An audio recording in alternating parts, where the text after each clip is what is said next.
Welcome to the MoneyShow.com video network. I'm Charles Githler. I'm here visiting with Andrew Bush. Andrew?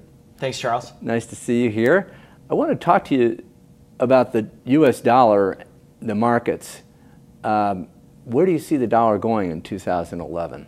Right. Well, it's a tricky subject because there's quite a few cross currents that are going to happen.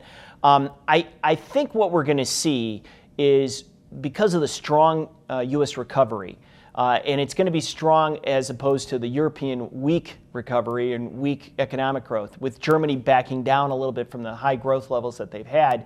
I would say the dollar is going to outperform this year, especially as we get into the second half of this year and economic growth in the United States stays relatively strong compared to Europe. So I expect interest rate spreads to narrow.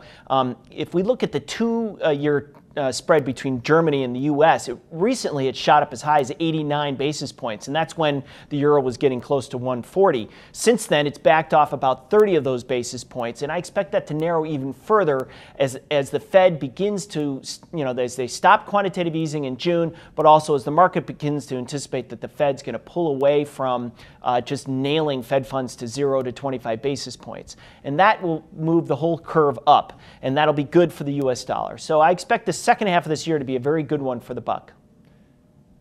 How do we play that as investors, and should we really be watching the dollar itself as some kind of a harbinger of good things if the dollar gets stronger later this year?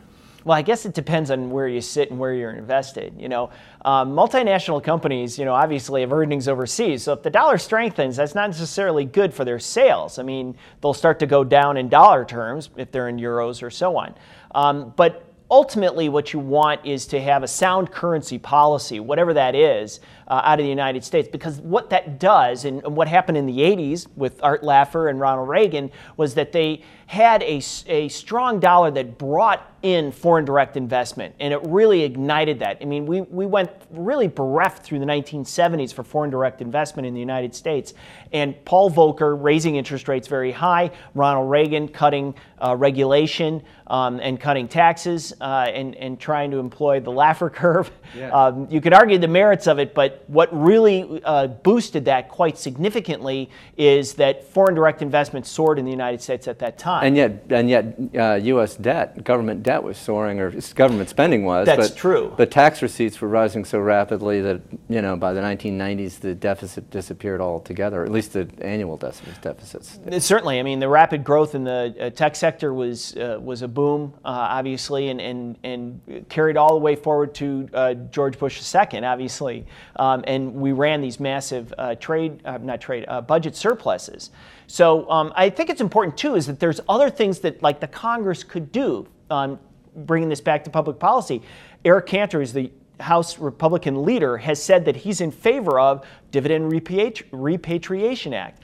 Now, back in 2004, 2005, at the end of 2005, the last quarter that we had the last dividend repatriation at 5.25%, we saw a significant U.S. dollar rally. And again, if they would bring something up like that, we could really see a very strong rally at the end of this year.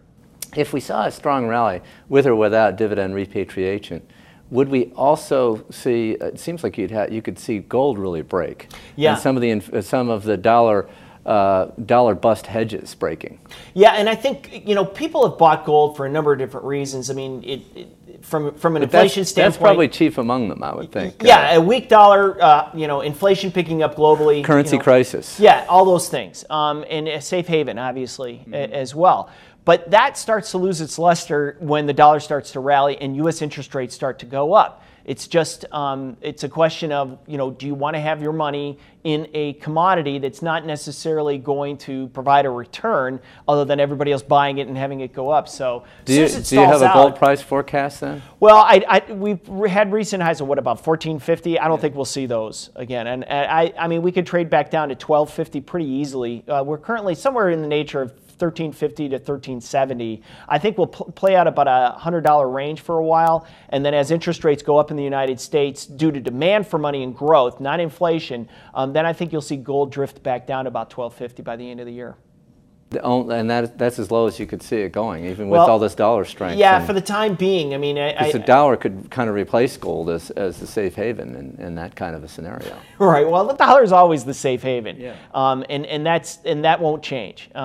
If you look over history, one of the things that happened when the United States in the 70s went off the gold standard, we had this big debate whether or not the U.S. was going to lose its reserve currency status, and it didn't. Actually, the opposite occurred. At one point, dollars as a percentage of reserves held globally went up to 80%, and then eventually it dropped down as inflation took off in the United States. But that's something that, it's really hard to gauge what countries are going to do with their U.S. dollar reserves.